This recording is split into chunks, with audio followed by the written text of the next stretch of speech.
Hello guys, welcome to our YouTube channel Star Arts Specialist. मैं हूं सुजीत कुमार। दोस्तों, आज हम बात करने वाले हैं फर्स्ट वर्ल्ड वार की। जी हां, फर्स्ट वर्ल्ड वार को पढ़ने के लिए आप तैयार हो जाइए। आपके अंदर जितने भी सारे क्वेश्चन हैं आज मैं आपको कराऊंगा और आपके अंदर की सारी क्वेश्चनों को मैं इस टॉपिक पे पूरा क्लियर कर दूंगा इस वीडियो में ही। आपको ज्यादा समय ना लेते हुए चलिए देखते हैं सबसे पहले फर्स्ट वर्ल्ड वार की प्रमुख बातें क्या है, एक नजर डाल लेते हैं इस पर।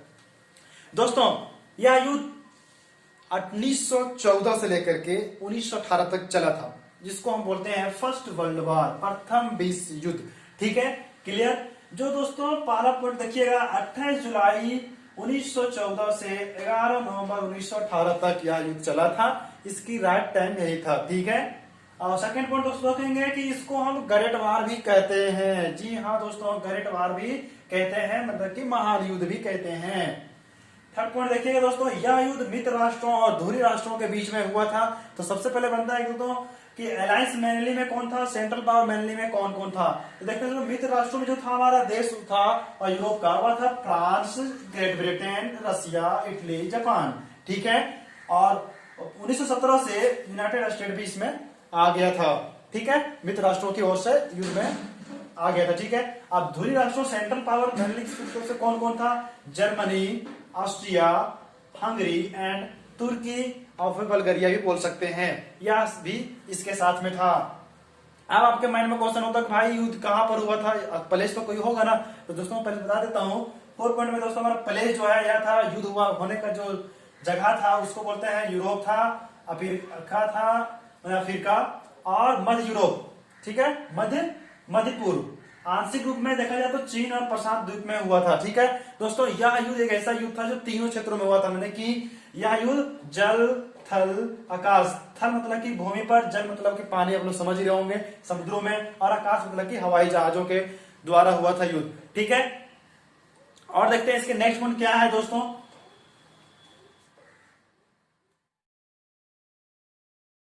नेक्स्ट पांचवा पॉइंट जो हमारा है वह है परिणाम, रिजल्ट। इसका युद्ध होने के बाद रिजल्ट क्या आया दोस्तों। इसका जो रिजल्ट आया था वह था गठबंधन सेना की विजय, मतलब कि मित्र राष्ट्रों की विजय हुई थी। ठीक है। और जर्मनी, रूसी, ओटोमन और ऑस्ट्रिया हंगरी साम्राज्य का अंत हो गया था। ठीक है। यूरोप तथा मध्य पूर्व में नए देशों की स्थापना। ठीक है, मध्य यूरोप तथा मध्य पूर्व में नए देशों की स्थापना हुई, नए नए देशों पर उभर का है सामने। जर्मनी उपनिवेशों में अन्य शक्तियों द्वारा कब्जा हो गया। जर्मनी जिसका उपनिवेश था, ठीक है, उसमें अन्य शक्तियां उसमें अब कब्जा कर लिया। ठीक है। और लीग ऑफ नेशन की स्थापना हुई वहां पर। ठीक है, युद्ध के बाद। और जो उसका पॉइंट बोल सकते हैं दोस्तों, सभी युद्धों को समाप्त करने वाला युद्ध, इसी को कहते हैं फर्स्ट वर्ल्ड वार को ही। ठीक है। और इसके रूप में जाना जाता है सभी युद्धों को समाप्त करने वाला। अब नेक्स्ट पॉइंट देखते हैं। अब दोस्तों 6 पॉइंट में हमारा ये है कि मित्र राष्ट्रों की ओर से कितनी सेनाएं मरे और धुरी राष्ट्र की ओर से कितनी सेनाएं घायल हुई और उसमें भी कितने सैनिक लोग मर गए। ठीक है, इन सारी पर चर्चा करेंगे। सबसे पहले देखते हैं 6 पॉइंट में ये जो है मित्र राष्ट्रों की सेना कितने डेथ कर रहे हैं, मतलब कि मर गए। उतने जो 5,525,000 इसमें से मरे थे और घायलों सैनिकों की संख्या जो है 12,831,500 इतने घायल हुए थे वहां पर। ठीक है। और लापता सैनिकों की संख्या जो है वह है 4,121,000। ठीक है। और टोटल संख्या जो है मित्र राष्ट्रों की ओर से वह है 22,487,500 टोटल सैनिक थे मित्र राष्ट्रों की ओर से। और धुरी राष्ट्रों की ओर से जो सैनिक है दोस्तों, उसमें से डेथ करने वालों की सैनिक संख्या जो है वह है 4,386,000 4,386,000। ठीक है। और घायल सैनिकों की संख्या जो है दोस्तों वह है 8,388,000। ठीक है, वह है घायल सैनिकों की संख्या। जिसमें से लापता सैनिक जो है वह 3,629,000। ठीक है, इसमें से लापता हो गए, मतलब कि घर से बेघर हो गए, पता नहीं चला कहां गए। ठीक है। और टोटल सैनिक जो थे वह था इसमें धुरी राष्ट्रों की ओर से 16,403,000 टोटल सैनिक थे इसका। ठीक है, धुरी राष्ट्रों की ओर से। अब आगे क्या हुआ दोस्तों, 7 पॉइंट में हमारा यह है कि यह इतिहास के सबसे बड़े युद्धों में से एक था फर्स्ट वर्ल्ड वॉर। ठीक है, जिसको प्रथम विश्व युद्ध के नाम से जानते हैं। और 8 पॉइंट में है दोस्तों कि 1918 में क्या हुआ, कि यह युद्ध समाप्त होने के बाद जो इतनी जनसंख्या में लोग मारे गए, उसके बाद वहां पर एक वायरस फैला जिसको हम बोलते हैं स्पेनिश फ्लू महामारी, वहां पर फैल गया। दुनिया भर में यह 1.7 से 10 करोड़ की मौत का कारण बना यह युद्ध, ठीक है। और यूरोप में लगभग 26.4 लाख और संयुक्त राज्य अमेरिका में जो था वह 6.75 लाख मौत हुई थी इस महामारी के कारण, ठीक है। अब दोस्तों शुरू करते हैं इसका स्टोरी, यह युद्ध हुआ क्यों था, आखिर ऐसा क्या घटना घटी है। दोस्तों आपको बता देना चाहता हूँ कि शुरुआत होती है 1 महीना पहले की कहानी थी 28 जून 1914 को। और यह कहानी जो युद्ध होता है 28 जुलाई होता है, ठीक है, मात्र 1 महीना बाद। तो 28 जून को हुआ क्या था, 28 जून को यह हुआ था 1914 को कि बोस्निया के सर्व युगोस्लाविया का राष्ट्रवादी गोरिलो प्रिंसिपल ने साराजेवो में ऑस्ट्रो हंगरियन वारिस जो था वह था आर्चड्यूक फ्रांज फर्डिनेंड की हत्या कर दी गई। कहने का अर्थ है ऑस्ट्रिया का जो शासक था उसका बेटा था फ्रांसिस फर्डिनेंड, शॉर्टकट में इसको कहते हैं। वह जो है वह अपने सर्व जाति के जो लोग थे वहां पर हिस्सा था ऑस्ट्रिया का, उसको अपने अंदर कर लिया था। तो सोचा कि मेरा हिस्सा है तो चलो घूमने चलते हैं, उसलिए वहां जाता है घूमने के लिए। वहां पर आंदोलन था पहले से कि ऑस्ट्रिया को भगाना है, ऑस्ट्रिया कब्जा से छुड़ाना है, सर्बिया लोग वहां आंदोलन कर रहे थे। उसी समय वहां पर जो ऑस्ट्रिया का शासक का जो प्रिंसिपल था, अपने राजकुमार जो था वहां पर जाते हैं अपनी पत्नी सहित। वहां पर 2 बार उसको मारने का प्रयास, एक बार बम फेंकने की कोशिश किया जाता है लेकिन वह बच जाते हैं। अब क्या होता है नेक्स्ट टाइम कि उसको बम लेकर के उसके बाइक मैंने की जो 4 व्हीलर होता है उसमें ही कूद जाता है एक व्यक्ति और उसकी पत्नी सहित, ठीक है, फ्रांसिस फर्डिनेंड और उसकी पत्नी सहित दोनों की हत्या वहां पर हो जाती है। जिसके बाद भी ऑस्ट्रिया जो है कुछ भी नहीं करता है और उसको चेतावनी देता है भाई कौन किया उसको नाम बता दो, उसको हम कुछ भी कर सकते हैं, उसको मेरे अंदर कर दो, ठीक है। लेकिन वह सर्बिया बोलता ठीक है टाइम दो, लेकिन टाइम देता है मात्र 48 घंटे की। ऑस्ट्रिया जो है 48 घंटे की समय देता है सर्बिया को। अब सर्बिया बोला इतने कम समय में कैसे होगा, तुम्हें तो राष्ट्र समय बढ़ाने के काम जारी बढ़ा है कि बोले टाइम दो, अब तो टाइम देने वाला है नहीं। अब ठीक है तो सर्बिया मान लिया कि देखते हैं कोशिश करते हैं, लेकिन वह नहीं कर पाता है, उसको फिर टाइम दिया जाता है।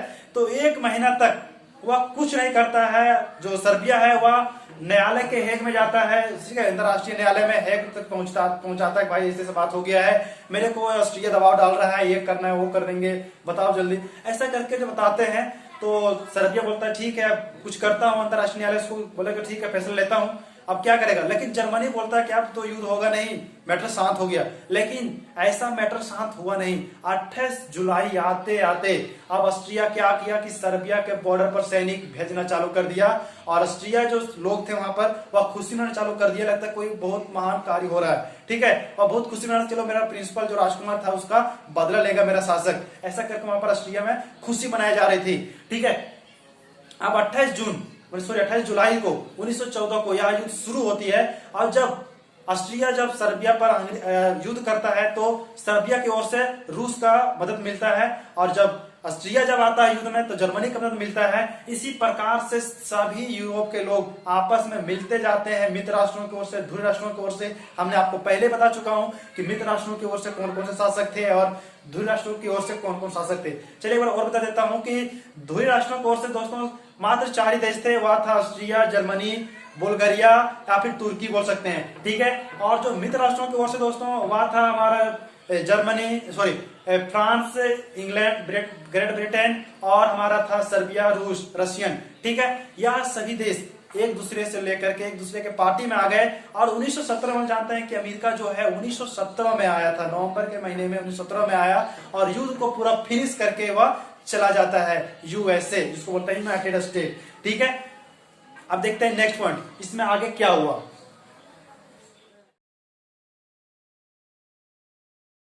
क्या दोस्तों की जुलाई 1914 तक यूरोप की शक्तियों को 2 खंडों में, 2 महागठबंधनों में बांट दिया गया है ना, इसको विभाजित किया गया था। वह था ट्रिपल एंटेंट में जो दोस्तों शामिल भागीदारी जो देश थे वह था फ्रांस, रूस और ग्रेट ब्रिटेन, इसमें शामिल थे ट्रिपल एंटेंट में। और ट्रिपल अलायंस में जो था वह दोस्तों जर्मनी, ऑस्ट्रिया, हंगरी और इटली था।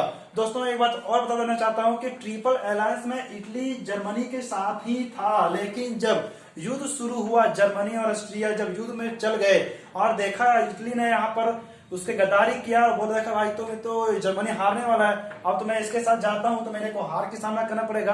अब ये क्या करता है इटली, साला ये तो मित्र राष्ट्रों की ओर से चला जाता है युद्ध में लड़ने के लिए और उसमें से युद्ध लड़ता है। ठीक है, आप देखते हैं कि इसी बीच रूस ने अपना एक फायदा उठा देखा कि भाई अभी सर्बिया जीतने वाला है तो चलो हम भी इसमें अटैक करते हैं और मेरा भी नाम आ जाएगा।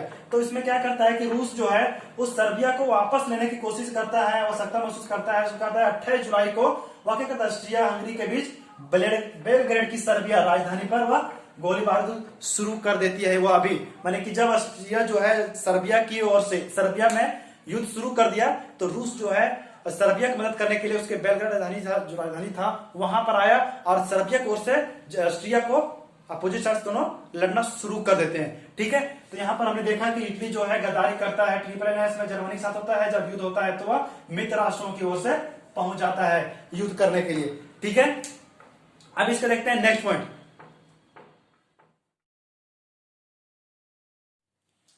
दोस्तों नेक्स्ट पॉइंट हमारा है औद्योगिक क्रांति। औद्योगिक क्रांति क्या होता है? औद्योगिक क्रांति में सभी दोस्त एक दूसरे का दुश्मन क्यों बना लेते हैं? आप जानते हैं इसके बात को?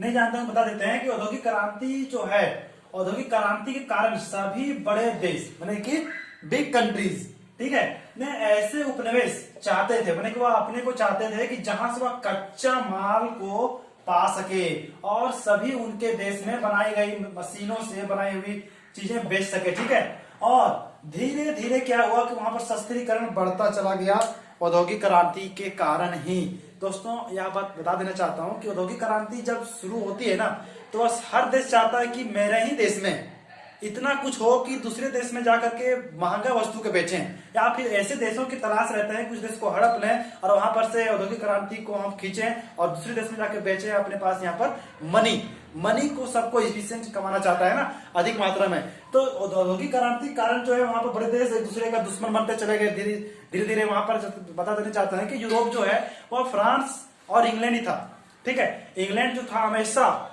सेवा अपने की उपनिवेशों की तलाश में था और व्यापारी के मार्ग में चलते आ रहा था। ठीक है, और व्यापार वह बहुत ज्यादा करता था। हम जानते हैं कि एशिया में भी इंग्लैंड का दबदबा था, उस तरह से यूरोप में भी कुछ कुछ था और वहां पर धीरे धीरे जो उभर रहा था महाशक्ति औद्योगिक क्रांति कारण वह था जर्मनी और फ्रांस। ठीक है, अब इंग्लैंड को डर होगा भाई तो जर्मनी उभर रहा है, फ्रांस भी उभर रहा है, अब तो मेरा क्या होगा, इसलिए वह भी चाहता था। इंग्लैंड यह भी बता देता है कि भाई अगर जर्मनी आ जाएगा युद्ध में हमारे साथ में अगर मुकाबला करना चालू कर देगा तो यूरोप में तो मेरा शक्ति कम हो जाएगा, है ना। अब तो कहीं एशिया पर नजर न डाले।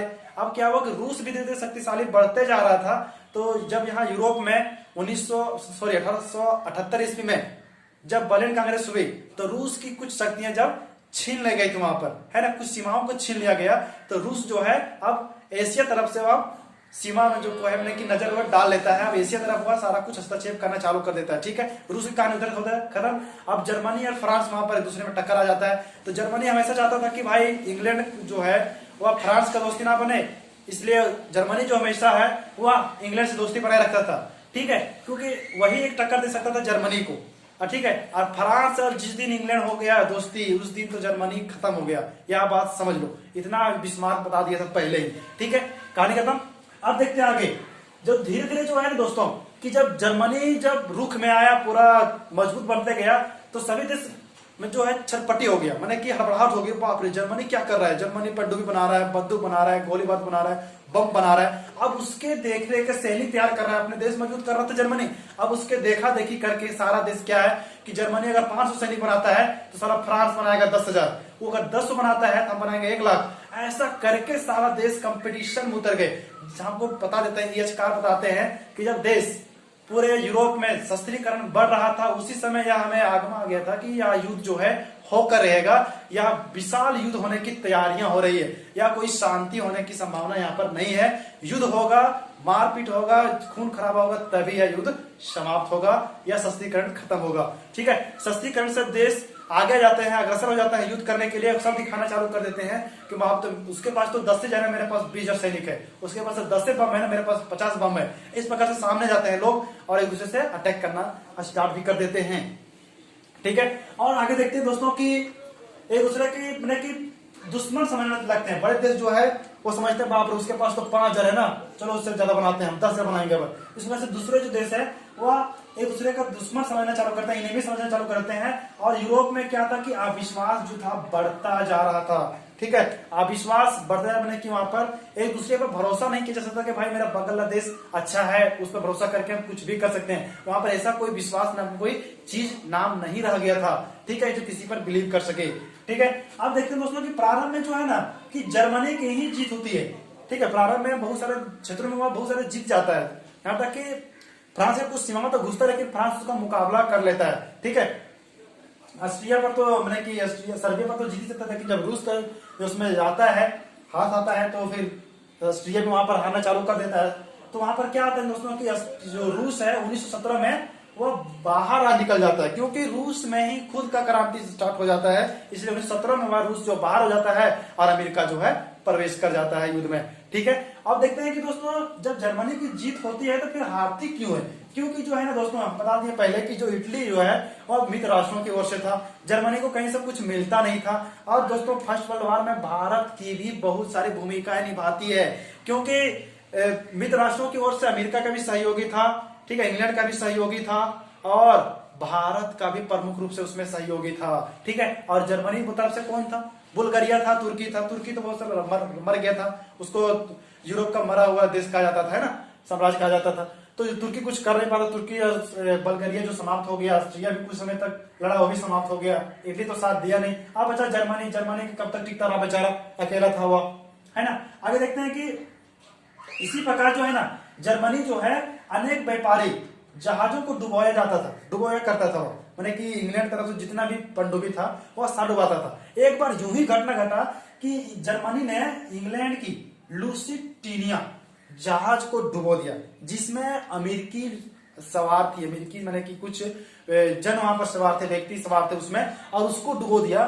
तो यूएस जो है माने कि यूनाइटेड स्टेट जो है वो तो गुस्सा होगा ना भाई। अब उसी वो क्या किया भाई कि ब्रिटेन की ओर से युद्ध में आ गया कि भाई तुमने मेरे सैनिकों को मारा है, मेरे देश के लोगों को क्षति पहुंचाकर तेरे को छोड़ दूंगा। अरे भाई व्यापारी है, मेरे को इंग्लैंड जो है यूएस का भी व्यापारी था, है ना, निवेश करता था उसको, इसलिए उसको मदद कर रहा था। ठीक है, यूएस जो है ब्रिटेन को मदद कर रहा था, लेकिन जब उसका जहाज डुबो दिया गया तो वह युद्ध में आ गया, अग्रसर हो गया युद्ध करने के लिए। ठीक है, अब नेक्स्ट देखते हैं। अब देखते हैं नेक्स्ट में होता क्या दोस्तों कि भयंकर गोलीबारी से विनाश का रूप जो है बढ़ता जा रहा था। युद्ध के अंतिम दिनों में हवाई जहाजों का भी इस्तेमाल हुआ था, युद्ध के अंतिम दिनों में। ठीक है, पहले जमीनी और पानियों में हो रहा था, अंत में क्या हुआ कि हवाई फायर भी होना स्टार्ट हो गया था। अब जर्मनी जनता का जो संकट है अंत नहीं था, माने कि उसका कोई तोड़ ही नहीं था, लेकिन वह हारा क्यों? क्योंकि उसे युद्ध और नाकेबंदी दोनों का शिकार होना पड़ रहा था। ठीक है, युद्ध से भी झड़ रहा था, नाकेबंदी वहां पर भी किया जा रहा था। ठीक है, और इसमें हुआ क्या कि बल्गारिया और तुर्की जो है परास्त हो चुके थे। बल्गारिया और तुर्की परास्त हो चुके थे, मैंने कि उस पर कब्जा हो चुका था ब्रिटेन वालों का। ठीक है, और ऑस्ट्रिया और जर्मनी पर दबाव जो है धीरे धीरे बढ़ता जा रहा था, मतलब कि उस पर दबाव बढ़ रहा था। ठीक है, अब क्या करता जर्मनी अंत में जीते हुए प्रदेशों को छोड़ने के लिए मजबूर हो गया। भाई अब जर्मनी अकेला करता तो करता क्या, क्योंकि उसका साथ देने वाले 2-3 जो देश थे वह हार चुके थे, मैंने अपने उस पर दूसरा देशों का कब्जा हो चुका था। ठीक है, अब देखते हैं नेक्स्ट।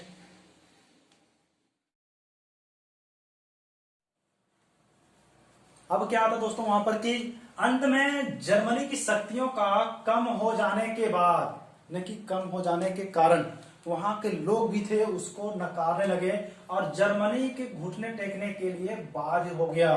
ठीक है, वहां पर जर्मनी की शक्ति धीरे धीरे कम हुआ और वहां पर वह अंततः लास्ट में वह घुटने टेकने के लिए वह बाध्य हो जाता है, मजबूर हो जाता है। फिर कह सकते हैं कि जर्मनी के पास कोई रास्ता ही नहीं था। अगर वह बाध्य नहीं होता, माने कि वह घुटने नहीं टेकता, तो पूरा उसका साम्राज्य ही उससे नक्शे पर से ही पूरा साम्राज्य उड़ जाता। ठीक है, आगे देखते हैं कि विलियम द्वितीय वहां के जो शासक था जर्मनी का, ठीक है, और विलियम द्वितीय के सपने जो है ना वह ध्वस्त, मैंने ड्रीम देखा था कि हम पूरा विश्व पर आज यूरोप में ये करेंगे वो करेंगे, सपना जो था वह ध्वस्त हो जाता है। ठीक है, और उसका विरोध भी बढ़ने लगा। जब उसका सपना ध्वस्त हो गया तो उसका जो साम्राज्य में लोग थे उसको विरोध बढ़ने लगा। अंत में उसको राम बेचारे को भागना ही पड़ गया। ठीक है, विलियम द्वितीय को अपना साम्राज्य छोड़ करके भाग गया। ठीक है। अब देखते हैं आगे, भागते ही राजतंत्र समाप्त हो गया और गणतंत्र की स्थापना हो गई। ठीक है, राजा तंत्र जो माने कि राजा का जो तंत्र होता था, वहां पर राजा का शासक होता था, वो अंत हो गया, एंड हो गया, और वहां पर गणतंत्र माने कि रिपब्लिक वगैरह चालू हो गया। ठीक है, अब युद्ध समाप्त होते ही विस्तृत संधि वार्ता की होने की तैयारी शुरू हो गई कि भाई युद्ध हुआ है तो कौन सा देश को क्या सजा मिलना चाहिए, कौन सा देश जीता उसको क्या मिलना चाहिए, इस वजह से संधि कौन करेगा, क्या होगा, ऐसा वार्ता को तैयारी होने लगी। संपूर्ण विश्व जो है इस युद्ध को खत्म होते ही पूरा खुशियां मनाने लगा कि भाई चलो बड़ा युद्ध जो है खत्म हो गया, टल गया। ठीक है, अब कोई चांस नहीं युद्ध होगा सो। ठीक है, लेकिन इसका जो परिणाम है दोस्तों वो बहुत धीरे धीरे आना चालू हो गया कि क्यों इसका परिणाम, माने कि कौन सा देश का क्या कारण था, क्या हो रहा था वहां पर, है ना, किसका ज्यादा दोष था, ये सब जो परिणाम था, रिजल्ट जो है वह बहुत धीरे धीरे आया। अब देखते हैं थोड़ा इसका रिजल्ट के बारे में, इसका नजर डालते हैं। ठीक है, इसका परिणाम दोस्तों, इसका परिणाम यह हुआ कि जर्मनी, ऑस्ट्रिया हंगरी और रूस जो है यह समाप्त हो गए। ठीक है, जर्मनी, ऑस्ट्रिया हंगरी जो है वह रूस जो है इसका साम्राज्य जो है समाप्त हो गया। उसके बाद क्या हुआ कि इस तरह पश्चिमी देशों का प्रजातांत्रिक मुखौटा उतर गया और सारे एशिया, अफ्रीका और लातिन अमेरिका में राष्ट्रवादी शक्तियों का आंदोलन तेजी से विकसित होने लगा। सब कोई पहले से भी मांग कर रहे थे कि राजतंत्र को हटाओ, प्रजातंत्र को हटाओ, ठीक है, गणतंत्र को लाया जाए। इस प्रकार से सारा आंदोलन जो है अब तेज हुआ युद्ध के बाद। ठीक है, इसका परिणाम धीरे धीरे आने लगा। ठीक है, दुनिया के उन देशों को भी अब विश्व राजनीति में महत्व मिलने लगा जिनकी चर्चा तक नहीं होती थी।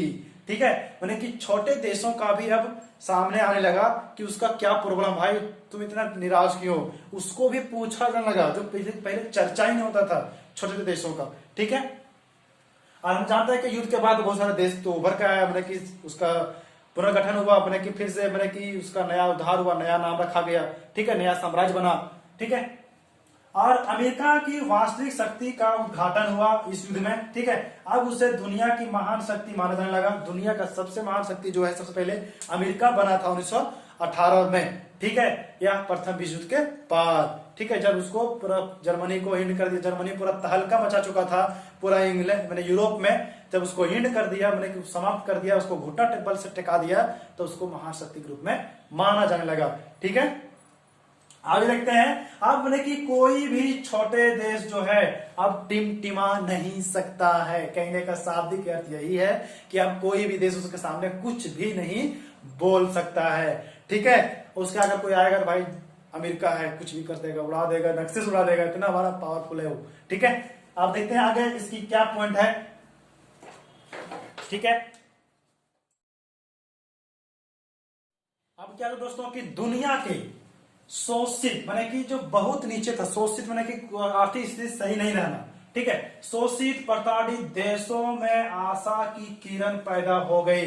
जब इस तरह की स्थिति वहां पर हो गई कि सभी देश आगे आ सकता है, तो उसमें आशा नजर आया कि चलो ठीक है, अब अंतर्राष्ट्रीय न्यायालय पर हम कुछ कर सकते हैं, कुछ मुद्दा उठा सकते हैं, अपने आर्थिक स्थिति को बता सकते हैं किसी को।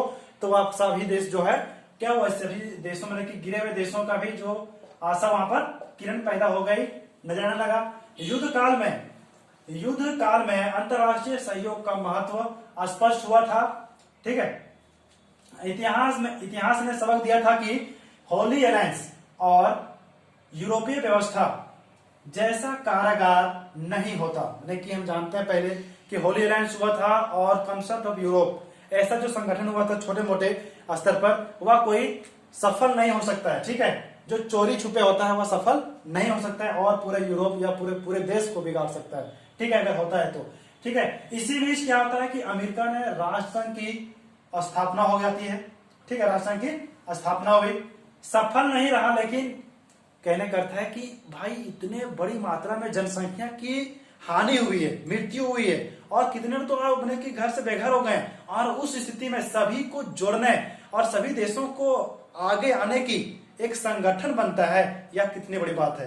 राष्ट्रसंघ भले ही कारागार या सफल नहीं हुआ, लेकिन उस समय बन जाना और उस नियम को पालन कर जाना 1 मिनट के लिए या तो फिर 1 साल के लिए भी बहुत बड़ी उपलब्धि थी राष्ट्रसंघ की। ठीक है, ठीक है, अंतरराष्ट्रीय स्तर पर सहयोग नीति निर्धारण होने लगा। कहने का अर्थ अंतरराष्ट्रीय लेवल पर सभी लोग माने कि ट्रांसफर करने लगे फूड वगैरह को, खाना पीना को, कुछ भी ऐसी चीजों था अंतरराष्ट्रीय न्यायालय स्तर पर माने कि एक दूसरे देशों में आना जाना पर निर्भर होने लगा कि भाई वो देगा हमको प्याज तो हम उसको देंगे। ऐसा करके माने कि ऐसा कंडीशन हो गया था कि एक दूसरे के बिना कोई रह ही नहीं सकता था, एक दूसरे पर निर्भर हो गया था। प्रथम विश्व युद्ध के बाद इतनी वहां पर महामारी पैदा हो गई थी, ठीक है। खाने के लिए लोग वहां पर तरस रहे थे, एक एक दाना के लिए, ठीक है। और श्रमिकों वर्ग की स्थिति पर भी क्रांतिकारी प्रभाव पड़ा। और युद्ध काल में तेजी से उत्पादन बढ़ा था, उसे रोक पाना असंभव था। कहने का अर्थ है 4 सालों में अगर 9 करोड़ है ना, 9 लाख से भी अधिक अगर जन की हत्या होती है, माने की मृत्यु होती है, सोचो कि सैनिकों की संख्या कितनी वहां पर होगी, ठीक है। और कितनी खाना पीने की व्यवस्था करना होगा। तो वहां पर जो उत्पादन प्रोड्यूस हो रहा था उसको अचानक बंद कैसे कर सकते हो भाई? उतना जमीन मात्रा में तो लग चुका था और जमीन माने कि उसका यूज हो रहा था, उसको रोक पाना संभव था, ठीक है। अधिक मात्रा में हो रहा था, उसको रोक पाना असंभव था। भले उसको कम किया जा सकता, क्योंकि वहां पर टेक्निक के माध्यम से हो रहा था ना, अधिकतर खेती टेक्निक चला था वहां पर, ठीक है। आप देखते हैं वहां पर प्रथम विश्व युद्ध के बाद, ठीक है, उसका जो था सब अंतरराष्ट्रीय इंटरनेशनल लेवल पर ही सारा कुछ काम किया जा रहा था। जैसे कि यहाँ पर था अंतरराष्ट्रीय श्रम संगठन का महत्व बढ़ने लगा, ठीक है। और फिर तो सेकंड पॉइंट बता सकते हैं कि मजदूरों की तरह युवा आंदोलन को भी बहुत बल मिला, ठीक है। सारी दुनिया में युवा और विद्यार्थियों ने सामाजिक तथा राजनीतिक क्षेत्रों में भी सक्रिय हिस्सा लेने लगे, ठीक है। मैंने कि जिस प्रकार से मजदूर का बल मिला उस प्रकार से स्टूडेंटों का भी मिला, युवा वर्ग का भी मिला, ठीक है। और युद्ध काल की मजबूरियों ने नारी को, लेडीज या फिर वुमेन, ठीक है, नारियों को रसोई से निकालकर कल कारखानों और दफ्तरों में पहुंचा दिया, मैंने कि ऑफिसों तक पहुंचा दिया युद्ध के कारण ही, ठीक है। नहीं तो सारे लोग तो पहले घर में ही काम करते थे, अब तो कल कारखाने जाने लगे, तो मैंने बदलाव तो हुआ ना युद्ध के बाद, ठीक है। अब नारी स्वतंत्र आंदोलन को इससे बहुत बल मिला, ठीक है। नारी स्वतंत्रता आंदोलन को बहुत बल मिला, धीरे धीरे पुरुषों के बराबरी में आ गई। क्या है कि वोमेन जो है धीरे धीरे अब मेंस के लेवल में पहुंच गई, उसके लेवल में काम करना स्टार्ट कर दी, ठीक है। कल कारखानों, ऑफिसों, सारे क्षेत्रों में भी हुआ, उसका हिस्सा बढ़ने लगा, ठीक है। अब देखते हैं ओमेन लीग। ओमेन लीग का जो प्रथम विश्व युद्ध के दौरान ही इसका बनी थी और इसका स्थापना हुआ था ओमेन लीग का, ठीक है। और इसकी जो प्रमुख कहानी है आगे नेक्स्ट पॉइंट है यहाँ की राजनीतिक और आर्थिक क्षेत्रों में हुए परिणाम शीघ्र ही स्पष्ट हो गए, ठीक है। न कि तुरंत आ गए, लेकिन सांस्कृतिक जगत में कम महत्वपूर्ण परिवर्तन नहीं हुए, परिवर्तन बहुत ज्यादा हुआ उसमें। शिक्षा को लेकर ज्यादा परिवर्तन वहां पर स्वरूप बदलने लगा, ठीक है। पहले एक बात और बताना चाहता हूँ दोस्तों कि वहां पर प्रत्येक देश में जो शिक्षा होता था वह अपने देश को अधिक महत्व दे करके दूसरे देश को कम महत्व देने की बात होती थी। अब वह नहीं रह गया, सारे सिलेबस सब्जेक्टों में चेंजिंग हो गया, ठीक है। और जीवन का कोई भी क्षेत्र युद्ध से हुए बिना नहीं रहा था। यह प्रथम विश्व युद्ध की बात है, ठीक है। इसमें कोई भी क्षेत्र नहीं बचा, सारे क्षेत्रों में युद्ध हुआ, है ना। इस युद्ध ने अधिकांशतः निराशा व्याप्त कर दी। लगता था धरती पर मानव समाज की प्रगति के दिन लद गए, मैंने कि अब वह नहीं रह सकते हैं, मानव पूरा खत्म होने वाला है। इतनी रफ्तार से मानव की हत्याएं हो रही थी, मृत्यु हो रही थी, गोलीबार हो रही थी, पूरा धरती जो है पूरा कांप उठा था, पूरा मैंने कि ऐसा बोल सकते हैं पूरा यूरोप का नक्शा ही पूरा चेंज हो गया प्रथम विश्व युद्ध के बाद, ठीक है। दोस्तों एक प्रमुख बात यह भी है कि जो रूस जो है युद्ध से हटा, वह कौन सा संधि करके हटा था यह बताना चाहता हूं कि यहाँ पर लिखा हुआ 1917 को ब्रेस्ट लिटोस्क की संधि के बाद रूस जो है युद्ध से अलग हो गया, ठीक है। ब्रेस्ट लिटोस्क, ठीक है, लिटोस्क की संधि के बाद और रूस जो है वह अलग हो जाता है युद्ध से और अपने देश मैंने कि चला जाता है और वहां पर निपटाने का काम करता है, ठीक है। दोस्तों वीडियो कैसी लगी या हमें कमेंट बॉक्स में बताएं। अगर जानकारी लगे अच्छी और अपने दोस्तों को शेयर करना चाहते हैं तो कर दीजिए। और दोस्तों आपसे एक विनती करता हूं कि वीडियो को लाइक करके और मेरे चैनल को सब्सक्राइब जरूर कीजिएगा। Thanks for watching my video.